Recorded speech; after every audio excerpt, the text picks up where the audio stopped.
Good morning. Welcome to Unity North Spiritual Center.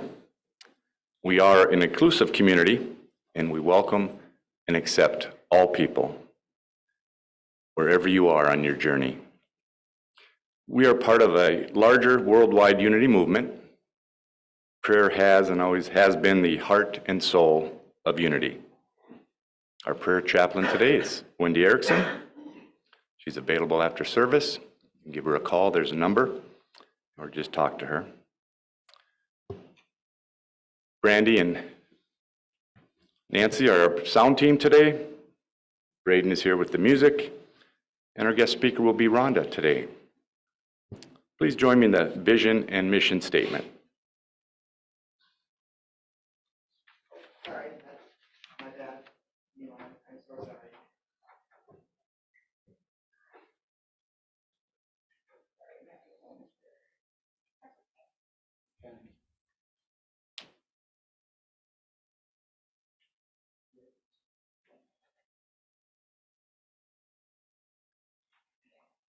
Our vision statement: centered in prayer, we create for all a world of love, harmony, and abundance. And our mission statement: celebrating spirit, exploring truths, awakening hearts, inspiring dreams, serving community. Please stand for our opening song.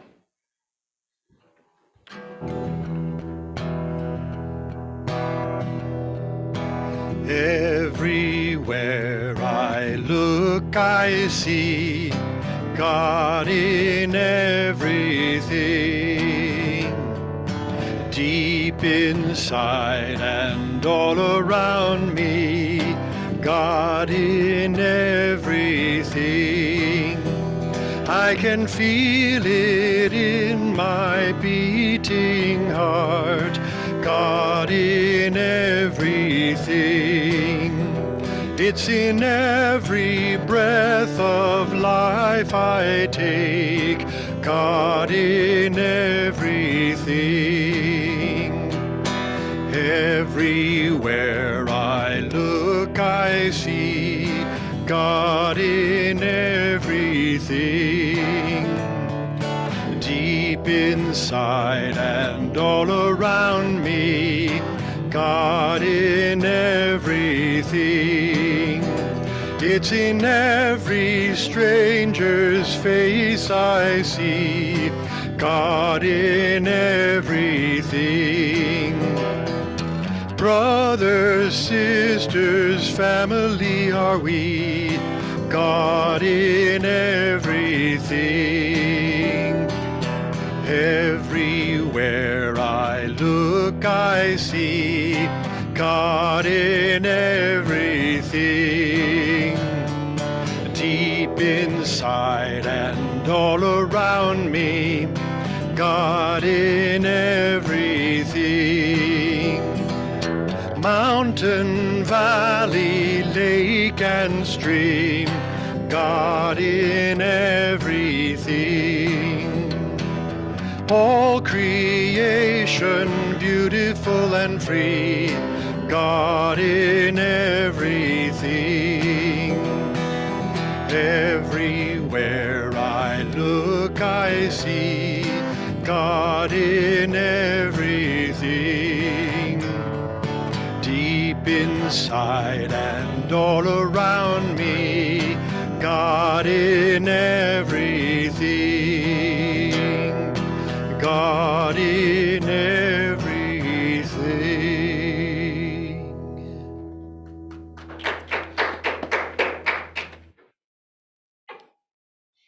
Thank you, Braden. Let's take a moment to acknowledge each other. If there's anyone new on Zoom, we have quite a decent crowd. If you'd like to say hello and let us know where you're from and how you discovered Unity. Okay. I don't see any newcomers in the sanctuary. So we are blessed by each other's collective presence, whether online, here in the sanctuary, behind the scenes, working with the children, and all those others. We are blessed by each other's collective presence, and we are right here, right now. So prayer is at the heart of unity, and there are many ways to pray. We can pray with words, thoughts, acts of service, and many others. We can also simply pray by breathing with intention. All are forms of prayer. Please join me in prayer as we start our service, and if you wish, you may close your eyes. Taking that journey from our heart, from our head to our heart, we take a slow, deep, centering breath. Breathing in with our entire body, breathing into our heart center. As we breathe in, feel the love, joy, and peace within. And as we breathe out, gently release stress, worry, and doubt. Today we pray for peace of mind, strength, and confidence for Sadie Grinsell. And we also offer prayers to and for whoever and whatever needs healing, whether it's physical, mental, emotional, or spiritual. We are all healed and strong, healthy and whole, in our body and in our soul. As we continue to breathe with intention, we open our heart and release our prayers in silence.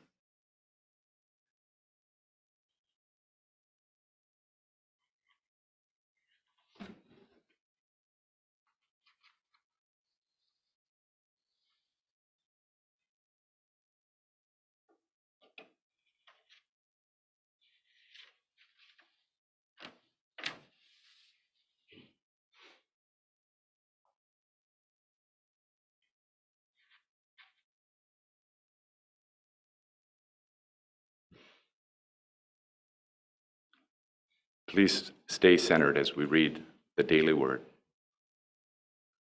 The word for today is energetic. The limitless energy of spirit flows through me. Sunday, January 21st. I smile as I watch children play. Their boundless energy seems so natural, so effortless. When I want to reclaim this same zeal and enthusiasm for myself, I remember these divine gifts are already within me. Centered in this awareness, I feel renewed vitality.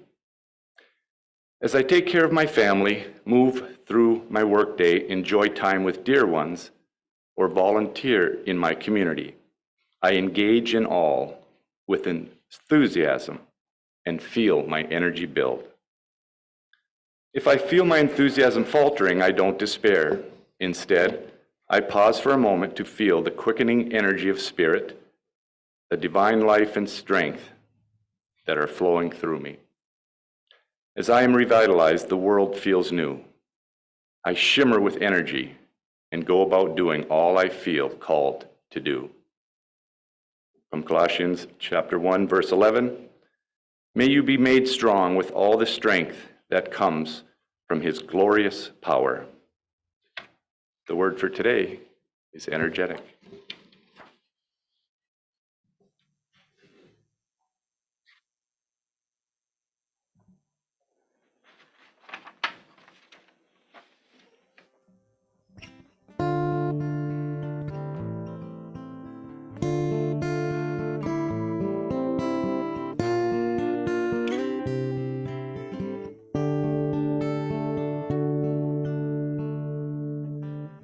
Return again, return again, return to the land of your soul. Return again, return again, return to the land of your soul. Return to who you are. Return to what you are, return to where you are, born and reborn again. return again, return again, return to the land of your soul. Return again, return again, return to the land of your soul.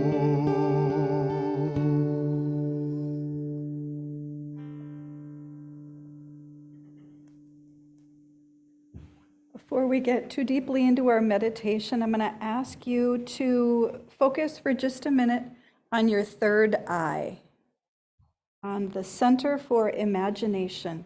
Some people call that the ajna. So take a minute and make sure that's awake. We're going to need that for our meditation. Get that all activated and ready to go. And then think about some of those fun cartoons that you've seen, like Mary Poppins or Alice in Wonderland. Those shows where anything is possible. For those of us who have had shamanic training, you can think about a journey. All right, got our imaginations all awake and ready? All right, so breathing in and breathing out, allowing your eyes to gently rest closed. Remembering this third eye, this space between your eyebrows. Going to ask you to think about Alice in Wonderland, where anything is possible. Going to ask you to think about Mary Poppins, where it's possible to be walking down the sidewalk and all of a sudden you've jumped into a picture that was painted on one of the sidewalk tiles. Maybe a big bird scoops you up and drops you into another place. However you get there, we have all arrived in our own version of the land of possibilities. Place with no limits. Could be a whimsical place where bunnies are purple and elephants are green. Could be a place where money doesn't exist.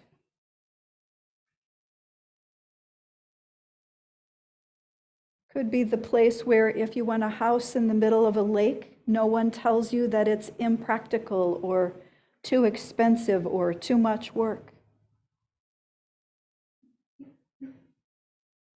Maybe your land of possibility is a little bit more serious and you want to see world peace and no more hunger. Be a little bit different for everybody. So take a minute now and think about your land of possibilities. Will you live there alone or will there be other people there with you? Maybe your land of possibilities will only be populated by magical creatures.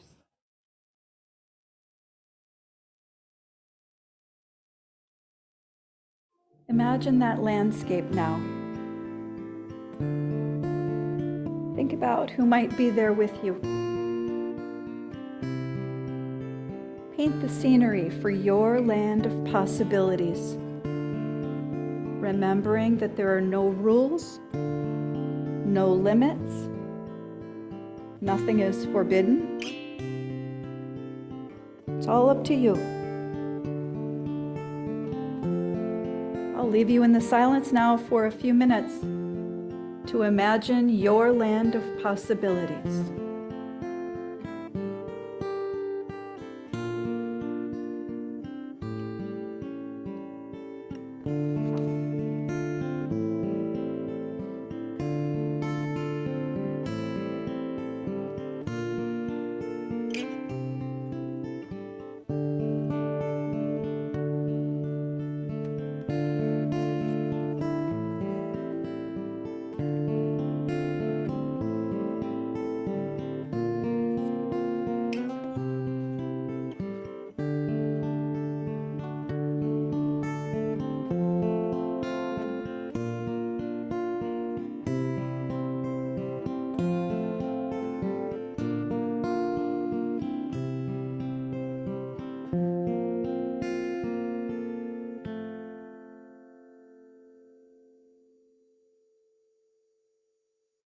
is in your land of possibilities with you? What have you created here?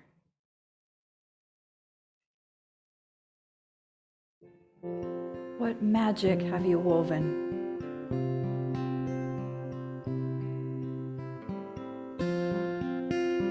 Keep going.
Look around your land of possibilities one more time. You've thought about the landscape. What do you hear? What are the sounds? What are the smells? Use all of your senses. Take in this place that you have created with your imagination, knowing that you can create a completely different scene tomorrow.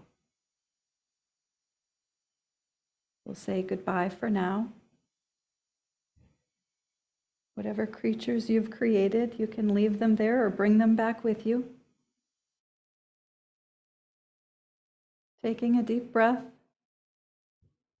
I'm going to ask you to follow the sound of my voice back into this room. And when you're ready, you can open your eyes.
I've got guest music on here. I'm not afraid to die. Have I got the same order that you Yes, do? yeah. All right.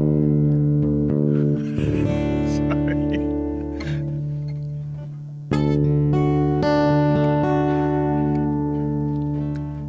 This is a simple little tune by Gillian Welsh that I really like. I hope you like it too. A little bit different from what I usually play here, so.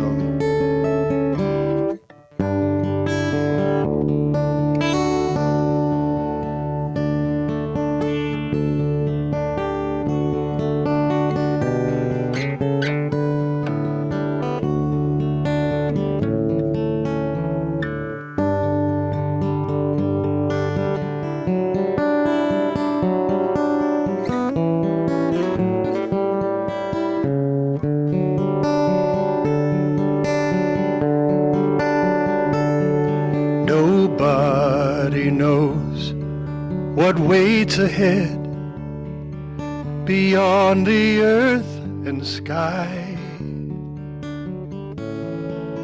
Light, light, light, I'm not afraid to die. And there the work of my own hand be broken by and by. Light, light, light, I'm not afraid to die.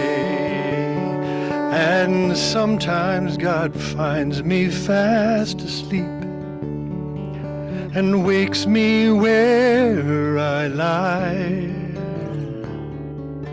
Lie, lie, lie, I'm not afraid to die.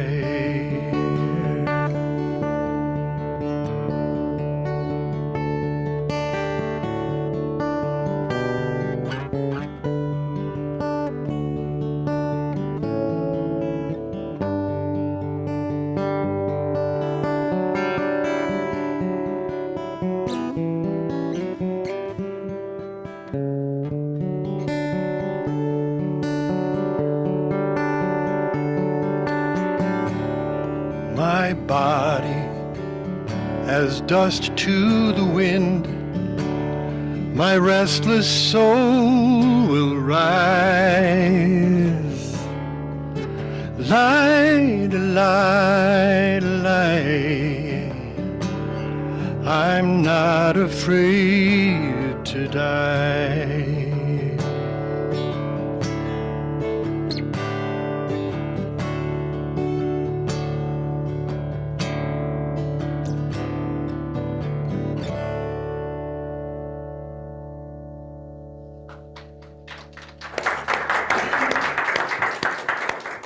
Thank you, Braden. A little girl asked her mother, "Where did people come from?" Her mother answered, "God made Adam and Eve, and they had children.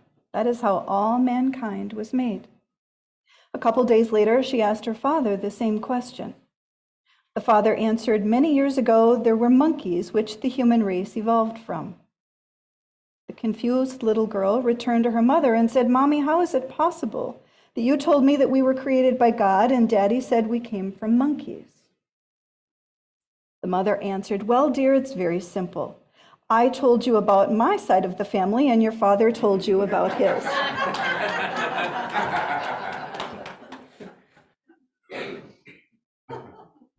That has absolutely nothing to do with the talk, but I thought it was funny.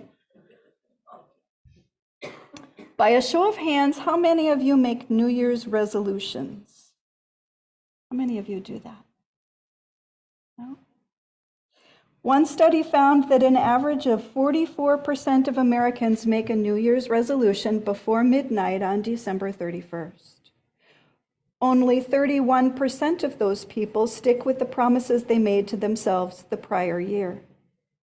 A whopping 81% fail by February. That's not a very good track record. We've had a whirlwind of activity here over the last month or so. We had the Burning Bull service, we had the White Stone service, we had the 12 Powers service. We've got all of this attention that we place on letting go of the old and being really clear about the new things that we want to manifest in our lives. Myrtle Fillmore, co-founder of the Unity Movement, tells us that our mind receives information from only two sources. One is spirit, and the other is our environment. Spirit doesn't change. However, our environment changes depending upon who we are around and what we are thinking and telling ourselves. Our environment is made up of many people. We have family or roommates, maybe people who live in our space. We have coworkers if we work outside the home. We have circles of friends. We have people here in our spiritual home. All of these people, when we add them together, create our environment. Think about those people for just a minute. Are they kind? Are they supportive? If you're trying to make a change, will they help you? When we are attempting to adjust our habits, like eating healthier foods or exercising more, it can make a big difference to have the support of the people in our lives, including the one that we see in the mirror. There's a story about a married couple, we'll call them John and Bob, and they were in the kitchen one night. John was making dinner for a change. Usually that was Bob's duty. John made a beautiful meal. He had rice and green beans and a platter of chicken. The chicken had been browned to perfection using Bob's favorite metal pan with a glass lid. As John was headed to the sink with the hot pan, Bob called across the kitchen, "Don't put cold water on that hot lid." John is thinking to himself, "Geez, I'm not an idiot. I know how to wash the dishes." Then something exploded. As John looked down into the sink, he realized that he had indeed put cold water on that glass lid and it shattered. At this point, Bob could have scolded John for ruining his favorite cookware. Instead, Bob helped John clean up the mess in the kitchen. By bedtime, they were both grateful that the events of the evening had not turned into a fight. Will the people in your life give you that kind of grace? We all need rules and boundaries. However, sometimes we need just a little bit of grace in a stressful situation. Grace also allows space for growth and change. When people are trying something new, like cooking, when it's not usually your job, we need space to make mistakes. We sin, biblically speaking. We miss the mark. A supportive person in our environment tells us that we can try again tomorrow. They hand us another arrow to hit that bullseye. If we know someone is trying to make a change in their life, we have a job to do. Our job as support people, as members of their environment, is to make room for the change in behavior. Just because someone has a habit of eating junk food, for example, doesn't mean that habit can't shift. If that is their goal, they can make a new choice. They are not doomed to repeat the same behavior, and we need to change our thoughts about them. We need to see them being successful. How many of you are familiar with the Bible story of David and Goliath? We've all heard that one before, right? So the story, if you want to read it later, is in 1 Samuel verse 17. If you want to read it later, that's fine, but for right now, I'll paraphrase. So the setting is in Israel. The Philistines and the Israelites are all aware that trouble is brewing. They have different ideas about things. They are just not agreeing. There was a huge guy named Goliath. He was fighting for the Philistines, and Goliath is described in detail. He has armor made of bronze. He's tall. He has the power of a huge army behind him, and he's used to winning. David, on the other hand, is a sheep herder. He's a boy, and he's not very strong physically. Goliath is a soldier. He's huge, and he's powerful, and he's used to being in charge and winning battles. David is a boy. He's a shepherd. He's cute, but he's not very strong. Goliath issues a challenge. Goliath says that if one of the Israelites can beat him in a battle, then the Philistines will be servants to the Israelites. Historically, the Philistines have been in charge. No one thinks an Israelite can win. Goliath is huge. He's a trained soldier. The Israelites don't have anyone as big or strong as Goliath. David walks by on his way to tend the sheep, and he offers to fight. After some discussion, the Israelites agree to let David fight for the Israelites. They don't think he's going to win, but they don't have a better idea. David, in all of his hours tending sheep, has become very good with a slingshot. He knows he's not very strong physically. When a lion threatens one of his sheep, he scares it away with a well-placed stone. He has practiced. Goliath has an impressive sword which he draws for the battle. David reaches into his bag and pulls out a slingshot. And with one stone, he kills Goliath. Now, if we look at that story metaphysically, life gets interesting. Remember that metaphysics is about looking beyond what we can see on the surface. It's about going deeper than the literal words that you see printed on a page. So what if Goliath represents our habits? Those things that we've always done a certain way, they don't necessarily work perfectly, but we don't really question them. Like poor eating habits, for example. What if David represents the new habit that we're trying to establish? Cute, but not very strong yet. The people had to be willing to let David try to beat Goliath. They had to say yes. Also remember practice. David spent hours practicing with his slingshot, trying to keep all of the sheep safe. In addition to the people who live with us and our co-workers, we also need to remember that our thoughts and self-talk are a component of our environment. All of those tapes that play in the back of our minds when we're driving to the grocery store or waiting for our turn at the dentist. If we are trying to make a change, this self-talk can be very influential. What do we expect to happen? What do we assume will take place? We think about the teachings of Myrtle Fillmore. She encourages us to see ourselves as God sees us. I'm going to read a little bit of Myrtle because I can't quite copy the cadence in her voice. It's kind of a unique thing. The words health and heal are from the same root as the word whole. To heal is equivalent to being whole, entire, and holy. Holiness and health in their root significance are the same and are a state of wholeness. Metaphysically, true health is a result, the outpicturing of the Christ ideas in thought, word, and act. He who has created us and who continues to sustain us is also patterning us after his own perfect ideas. And whatever he has created, he can restore. This is the secret of success in all spiritual treatments. You must bring all of your mental attitudes, the centers of your consciousness, also known as the 12 powers, even your physical structures, to this high place in divine mind where you see as God sees. So what is Myrtle saying here?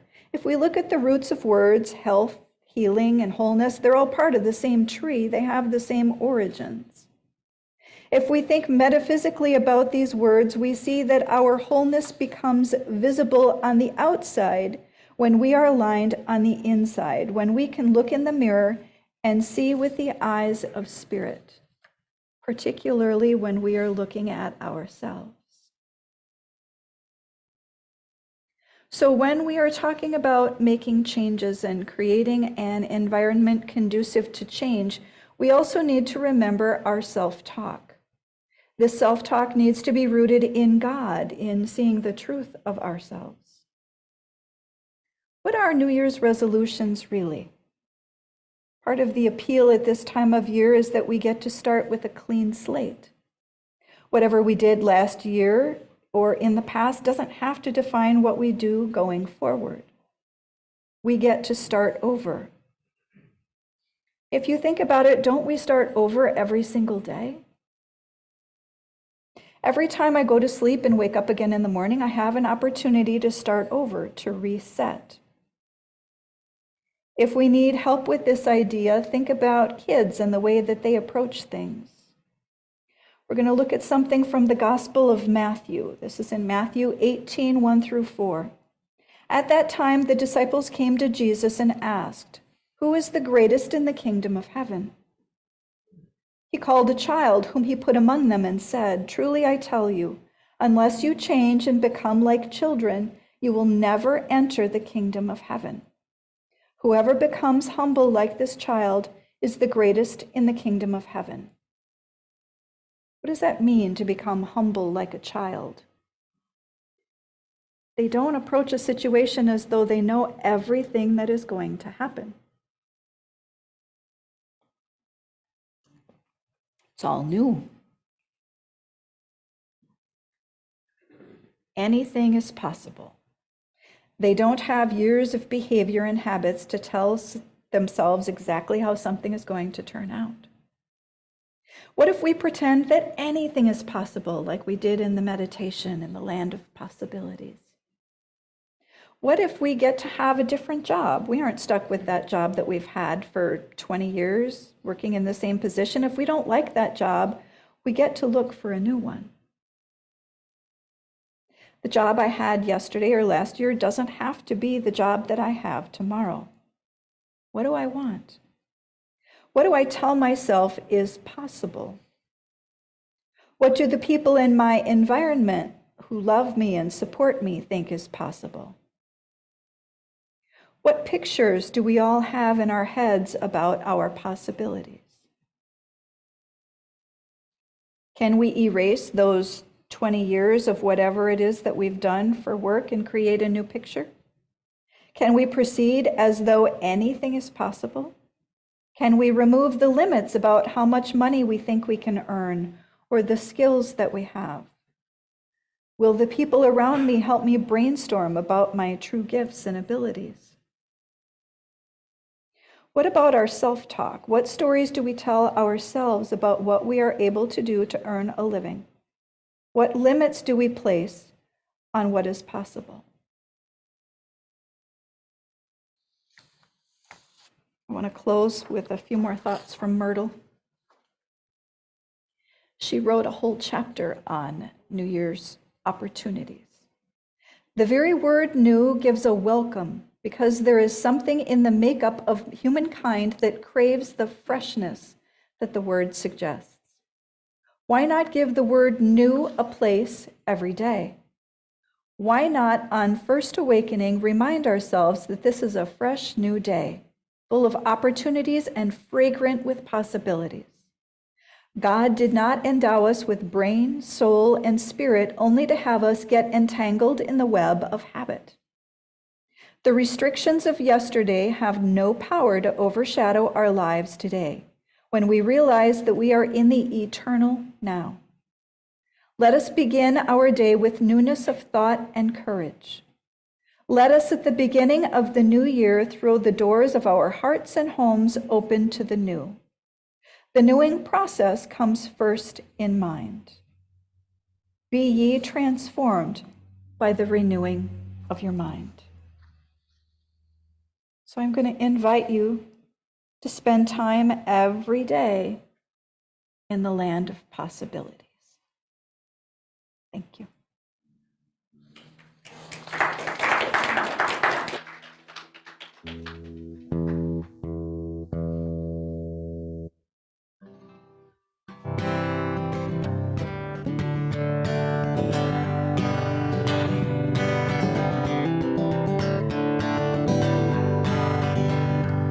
So fare thee well, my morning companions. This life will pass no matter what we do. No need to go and paint the scenery blue. Don't look for love, love looks for you. Regards to all my long gone relations. And aren't some over long before they're through? It's simple, it's sad, but it's true. Don't look for love, love looks for you. And it will leave you standing stranded like an outlaw. And it will make you wild and wasted on its trail. And it will leave you riled and restless when it stalks you through the night. It will throw away the key the day it locks you in its jail. So goodbye all my eager expectations. The chips that fell are far between and few. Just because you're down, it doesn't mean you're through. Don't look for love, love looks for you.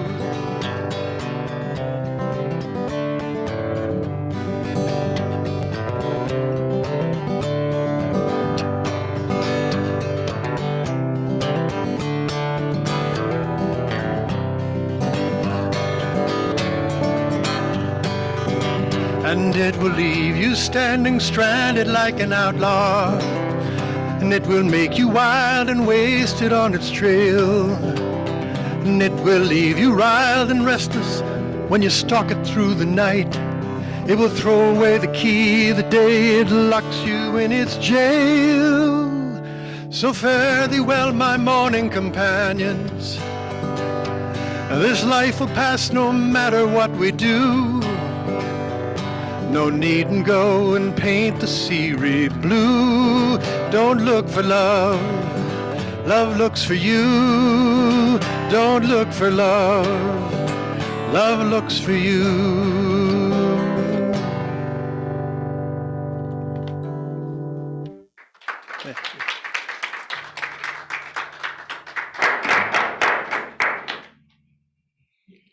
Thanks, Braden. And thank you, Rhonda, for that story of stories.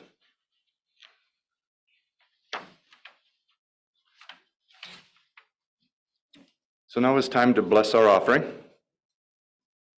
We appreciate everything and everyone, for those who are able to share their resources in abundance with monetary donations, those who give up their time, those who care for the building or help with family table, those who bless us with their presence online and here in person, and of course for all those who support us in prayer. It is not any one kind of offering, but rather a blending of all these gifts that support and make us Unity North Spiritual Center. So for all these blessings, please join me together. Divine love flowing through me now blesses and multiplies all that I give, all that I have, all that I receive, and I am grateful.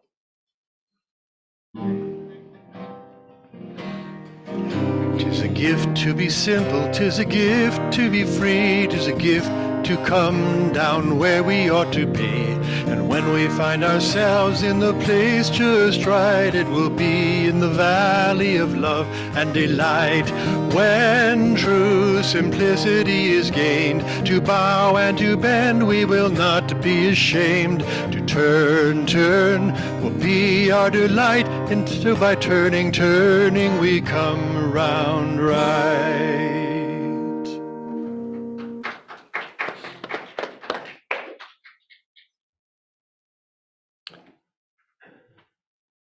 And we have some community news. Our prayer chaplain today, as mentioned, is Wendy Erickson. Family table drive-through will be January 25th, which is this Thursday. They're still looking for volunteers. And in my opinion, it is an honor to provide meals and feed people. So if you haven't experienced that, we encourage you to do so. Next Sunday, Game Art Day.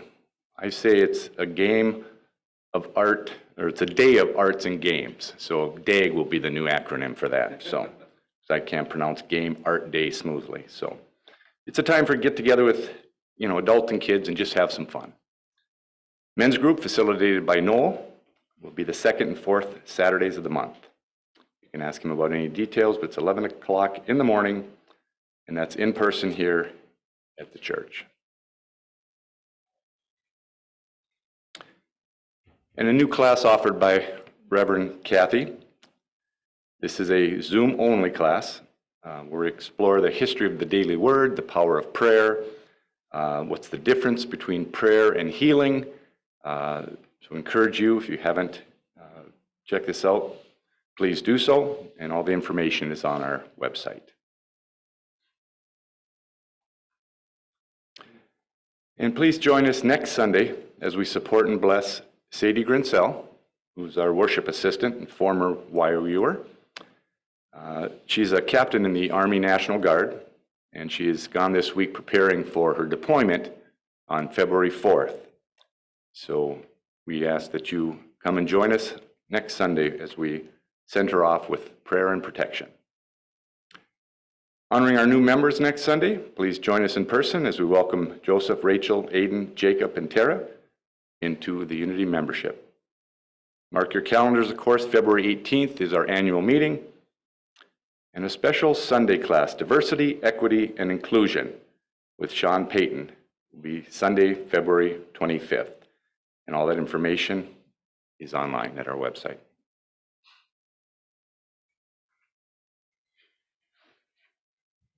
All right. If we could all stand and join together, please, for our affirmation with me. Centered in prayerful intention, we give thanks for an overflowing abundance of spiritual awakening, prosperity, new members, and children for Unity North Spiritual Center. All right. And then we have our prayer for protection. Say this with me, please. The light of God surrounds us. I am the light of God. The love of God enfolds us. I am the love of God. The power of God protects us. I am the power of God. The presence of God watches over us. I am the presence of God. Wherever we are, God is, and all is well. All right, time for the peace song.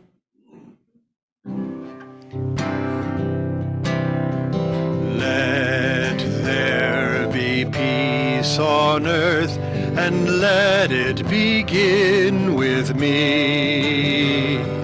Let there be peace on earth, the peace that was meant to be, with God as our creator. Family all are we.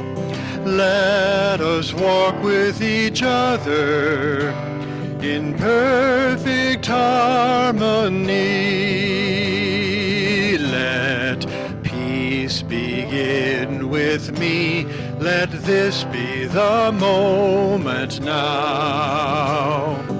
With every step I take, let this be my joyous vow, to take each moment and live each moment in peace eternally. Let there be peace on earth, and let it begin